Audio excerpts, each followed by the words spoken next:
Good afternoon, Surrey Eagles fans, and welcome to another Surrey Eagles broadcast coming to you live on BCHL TV, powered by Hockey TV and Mixler.com/EaglesBCHL. It's another pregame show here as the Eagles are right back at it following their 8-1 win over the Powell River Kings, and on this afternoon here inside the Scotia Bar, the Eagles will look for a little bit of revenge against the Coquitlam Express as they battle for top spot in the Coquitlam Pod.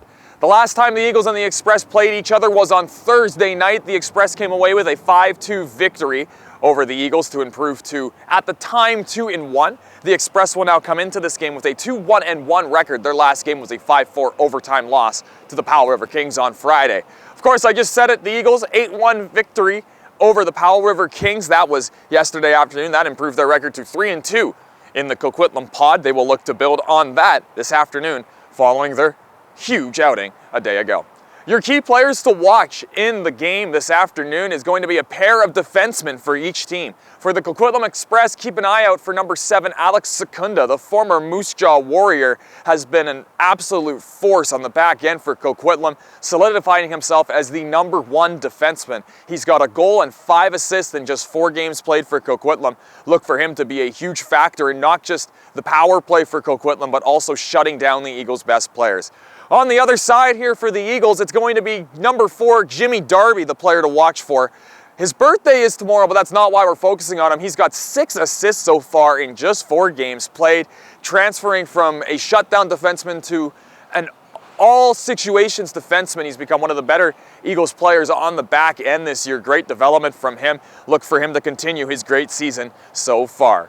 Your 3 keys to the game tonight here for the Eagles, and it's going to be very similar to what they did a night ago. They're going to need to get to the dirty areas. They did that last night and found success. A lot of their goals were in tight, just a few feet out from Thomas Wardle and then Jacob Drapeau's crease. So look for them to crash the net here this afternoon. The second key, the special teams. The Eagles, fantastic yesterday on the penalty kill. They were perfect. They shut down Powell River.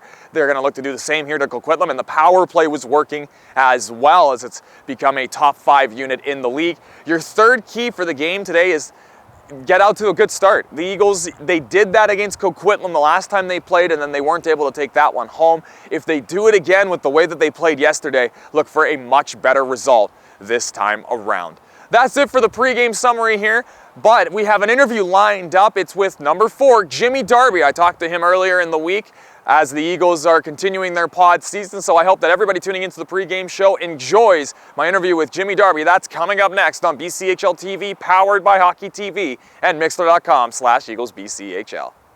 All right, Cole Marton here, and I am pleased to be joined by Eagles defenseman and one of the alternate captains, Jimmy Darby. And Darbs, it's a pleasure to be able to talk to you about hockey here. How are you feeling after the first weekend of games? I'm feeling good. Really excited to be back. We have a really good group, and the more games we play, the better it'll get. So, yeah, it's awesome. We'll focus on the team right now for the first question here for you. You guys, were lauded as one of the better teams in the BCHL coming into the pod season, but only 1-1 right now through your first weekend. What did you see personally from the team through the first 2 games against Coquitlam and Powell River? Yeah, Coquitlam, we had a really good start, and that led to good chances all game. With Powell River, we started off a little slow, and it was hard to. We were chasing the whole game, and I think the best thing to worry about is our starts right now. If we get a good start, then it'll carry on, and it'll be an easier game for us. We have a lot of younger guys right now, so it's good. It's better it happens in game 2, taking a loss like that. But yeah, just staying positive, building off it, and taking the positives out of the games is going to be huge going forward. What are some of the adjustments? I know you just talked about trying to get a better start with your group, but what are some of the other things that you and the leadership group and the coaching staff want to see from this younger core group of players?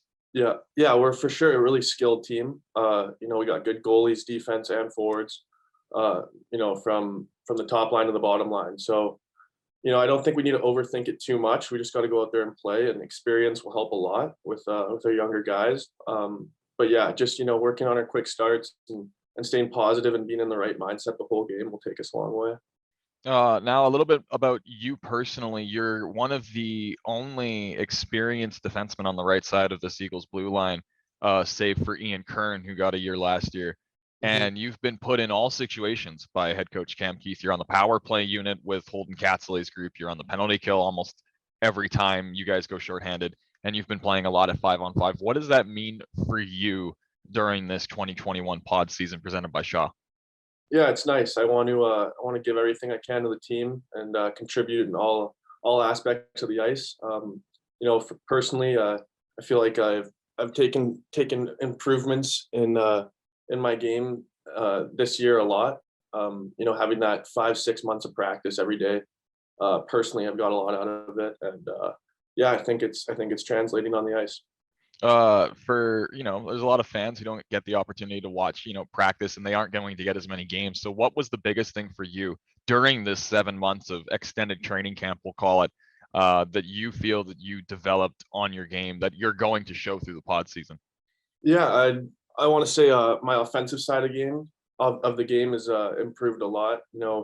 Doing forward, not necessarily forward, but skills a lot in majority of our practices. Consistently has really helped me. In the summer and the off season, you get maybe a month or two of 3 or 4 times a week, and for us to do it every day, 2 hours a day for 6 months, I feel like I've gotten a lot out of it. And yeah, it's good. All right. Well, the last thing I want to ask you here, Jimmy, is for Eagles fans or for friends and family that you haven't really been able to see during the 7th month pause. I want to give you the opportunity to say a few words to them, and the floor is yours to finish this off. Yeah, I appreciate it. Shout out to my parents. They've been really good on and off, away from the rink and at home, just keep me in the right mindset. And all my friends too, they've been very supportive. So I would like to shout out them too. All right, Jimmy, thank you so much for doing this, and best of luck as you continue through the pod season moving forward. Thanks, Cole.